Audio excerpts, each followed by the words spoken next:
এখানে তো চারদিকেই বরফ। হ্যাঁ ভাই, এখানে তো গরম লাগার কোনো কথাই নেই, শুধু ঠান্ডাই আর ঠান্ডা, ঠান্ডা ঠান্ডা।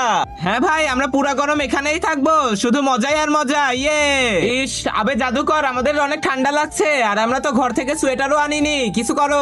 আরে ঠান্ডা তো অনেক বেশি লাগছে, চলো বাইরে যাই। হ্যাঁ, এটা কোথায় চলে আসলাম? জমলোকে।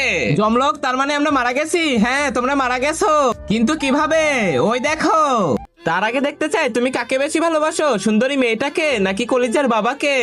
যারা যারা কলিজার বাবাটাকে ভালোবাসো তারা এক্ষুনি সাবস্ক্রাইব করে একটা শেয়ার করে দিবে আর কমেন্টে অবশ্যই লিখবে আই লাভ বাবা। আর যারা বাবাকে ছেড়ে সুন্দরী মেয়েটাকে ভালোবাসো তাদেরকে লাইক সাবস্ক্রাইব কিছুই করতে হবে না। আবে ঠান্ডা তো অনেক বেশি লাগতেছে, চলো বাইরে যাই। আরে ঠান্ডার চক্করে মরেই গেলাম। যমরাজ্জি, স্বর্গে এসি আছে তো? স্বর্গ নরকে যাবি তোরা? গরম তেল দিয়ে একদম দিব। হ্যাঁ, আরে সালা, ওদের নিয়ে যাও।